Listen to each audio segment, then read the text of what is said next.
Good morning दोस्तों, मैं भूपेश जवांगन निखार कोचिंग सेंटर दिल्ली राजराम में आप सभी का हार्दिक स्वागत करता हूं। जैसा कि आप सभी को मालूम है कि हम जो है या हमारे कोचिंग संस्थान द्वारा जो बहुत ही इंपॉर्टेंट टॉपिक है परीक्षा के दृष्टिकोण से, उसी को हम लोग लेकर आते हैं। और आज का हमारा सबसे महत्वपूर्ण टॉपिक है वो है छत्तीसगढ़ करंट अफेयर का।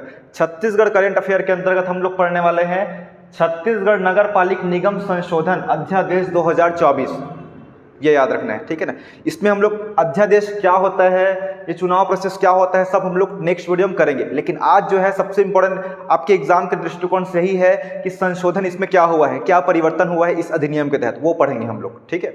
तो चलिए इसमें शुरू करते हैं। ये जो है छत्तीसगढ़ करंट अफेयर का टॉपिक है दोस्तों, और अभी जो है नगरीय या पंचायती राज चुनाव होने वाला है, उसके लिए बहुत ही ज़्यादा इंपॉर्टेंट है। और आपके परीक्षा में, CGPSC परीक्षा में या जो भी व्यापक एग्जाम होते हैं उसमें से डेफिनेटली क्वेश्चन इससे आएगा दोस्तों, ठीक है। तो चलिए शुरू करते हैं।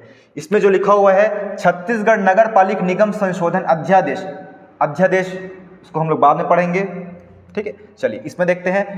फर्स्ट इसमें प्रावधान है नगर पालिक निगम 1956 में संशोधन किया गया है दोस्तों, याद रखेंगे। ये जो 1956 में सबसे पहले अधिनियम बना था, नगर पालिक निगम अधिनियम 1956 बना था, इसी में करेक्शन किया गया है, संशोधन किया गया है। जैसा कि सबसे पहले बात करते हैं, पिछले बार चुनाव हुआ था, अभी 2024 चल रहा है, इससे पहले जो चुनाव हुआ था 2019 में, ठीक है। 2019 में जब चुनाव हुआ था, ये जब नगरीय निकाय चुनाव है, तब जो है पार्षद को चुनाव तो प्रत्यक्ष होता था। सबसे बड़ी बात यही है कि इस बार अब चुनाव पार्षद का प्रत्यक्ष ही होगा, लेकिन नगर पालिका अध्यक्ष या महापौर, ये सबका चुनाव कैसे होगा, तो प्रत्यक्ष होगा दोस्तों। जैसा कि आप सभी जानते हैं नगर पालिक निगम में सबसे मेन कौन होता है, महापौर होता है। महापौर का चुनाव पहले अप्रत्यक्ष हुआ था। अप्रत्यक्ष मतलब होता है कि पार्षद लोग ही अपने बीच में से चुने थे महापौर, ठीक है। लेकिन अब इस बार क्या होगा, अब जो है महापौर का चुनाव कैसे होगा, जनता जो है प्रत्यक्ष वोट डालेगी। जैसे आप लोग पार्षद को चुनते हैं, उसी प्रकार महापौर का भी चुनाव आप ही लोग करेंगे। अब पार्षद लोग अपने में से नहीं चुनेंगे, इतना याद रखना है, ठीक है ना। इसमें हम लोग एज की बात करेंगे कि पार्षद बनने के लिए उम्र क्या रखा गया है, क्या परिवर्तन किया गया है, महापौर बनने के लिए क्या परिवर्तन रखा गया है, क्या परिवर्तन हुआ है, उसको देखेंगे। आरक्षण की बात करेंगे। और महापौर को अब प्रत्यक्ष निर्वाचन तो हो रहा है, अब उनका निकालने का प्रोसेस क्या है, उनको पद से हटाने का प्रोसेस, उसको हम लोग तमाम प्रकार के जो इसमें परिवर्तन हुए हैं नियम में दोस्तों, उसको हम लोग देखने वाले हैं। तो चलिए शुरू करते हैं। कुल धारा नगर पालिक निगम में कुल संशोधित धारा कितना हुआ है दोस्तों, 18 विषय आप सभी जानते हैं, 18 धारा याद रखना है। इसमें लागू कब से हुआ है, ये 3 दिसंबर 2024 से लागू हुआ है दोस्तों, ये वाला संशोधन विधेयक है। प्रमुख संशोधन की बात करें कि इस नियम में क्या क्या चेंज हुआ है, तो धारा नंबर 9, ध्यान से देखिए, इसमें धारा नंबर 9 है। इसमें क्या बोला गया है, इसमें क्या जिसका उल्लेख है, नगर निगम की संरचना, नगर निगम का संरचना, ठीक है, ये बोला गया है। इसमें क्या बोला गया है, देखिए इंपॉर्टेंट, महापौर का अब प्रत्यक्ष निर्वाचन होगा दोस्तों, बहुत इंपॉर्टेंट है। पहले वही बात किया था मैं, पहले महापौर का चुनाव कैसे होता था, अप्रत्यक्ष। अप्रत्यक्ष और प्रत्यक्ष में ही अंतर है कि प्रत्यक्ष मतलब जनता वोट डालती है, मतलब हम लोग वोट डालते हैं, उसको क्या बोलते हैं, प्रत्यक्ष बोलते हैं, ठीक है। और अप्रत्यक्ष में क्या है, जो जनता वोट जो है नहीं डालती है। जैसे कि हम लोग उदाहरण से बात करें, आप लोग डायरेक्ट समझ जाएंगे कि विधायक का चुनाव हम ही लोग करते हैं, वोट देने जाते हैं। पार्षद का चुनाव भी हम लोग करते हैं, प्रत्यक्ष निर्वाचन होता है, ठीक है। और लोकसभा जो सदस्य है, ठीक है, सांसद है, उनका भी हम लोग निर्वाचन करने जाते हैं। लेकिन क्या हम लोग प्रधानमंत्री को चुनने जाते हैं, प्रधानमंत्री के लिए वोट डालते हैं क्या, नहीं डालते हैं। ना ही राष्ट्रपति के लिए, ना ही उपराष्ट्रपति के लिए, और ना ही राज्यसभा सांसद के लिए, ये सब का हम लोग वोट नहीं डालते हैं, ठीक है। तो वो क्या है, अप्रत्यक्ष वोट है। और प्रत्यक्ष मतलब जो डायरेक्ट वोट जनता करती है, उसको बोलते हैं, ठीक है। तो धारा 9 में क्या परिवर्तन, इतना बस याद रखना है कि अब जो है महापौर का भी अब प्रत्यक्ष निर्वाचन होगा। उसके बाद धारा 11 है, इसमें पार्षदों का स्थानों का आरक्षण किया गया है। देखिए एक नगर निगम में दोस्तों न्यूनतम वार्ड कितनी होती है, वार्डों की संख्या, जितने वार्ड रहेंगे उतने ही पार्षद रहते हैं। तो वार्डों की संख्या नगर निगम में न्यूनतम 40 होती है, और अधिकतम कितना होती है, 70 हो सकती है, ठीक है ना।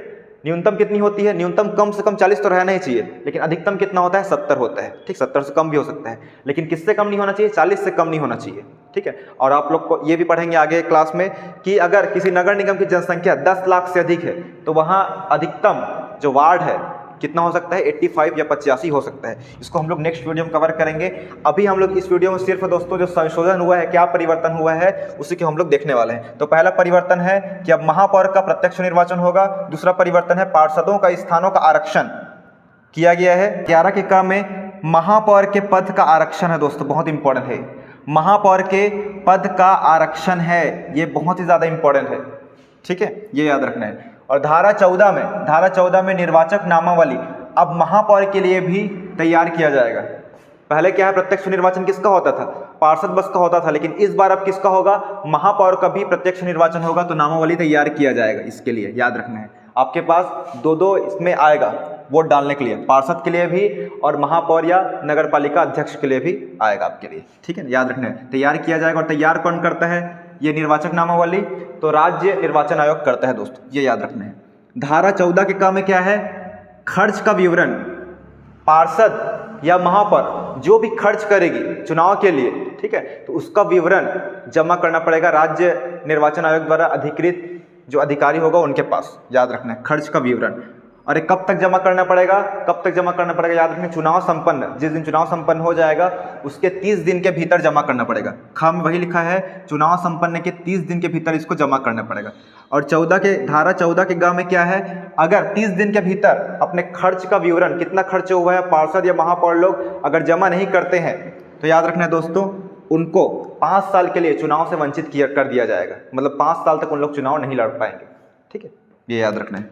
उसके बाद धारा 15 क्या बोलता है, मतदान की पात्रता है। देखिए इसके अंतर्गत क्या है, पार्षद बनने के लिए न्यूनतम उम्र कितनी होनी चाहिए, 21 वर्ष है, लेकिन इस बार जो है चेंजेस कौन सा है, महापौर वाला है, ठीक है। तो महापौर प्रत्यक्ष निर्वाचन होगा, तो महापौर को खड़े होने के लिए या महापौर का चुनाव लड़ने के लिए व्यक्ति को 25 वर्ष आयु जो है पूर्ण कर लेना चाहिए। 25 वर्ष महापौर के लिए 25 वर्ष है और पार्षद बनने के लिए 21 वर्ष है दोस्तों। ये इंपॉर्टेंट है आपके एग्जाम के दृष्टिकोण से बहुत ही ज़्यादा, ठीक है। Thank you.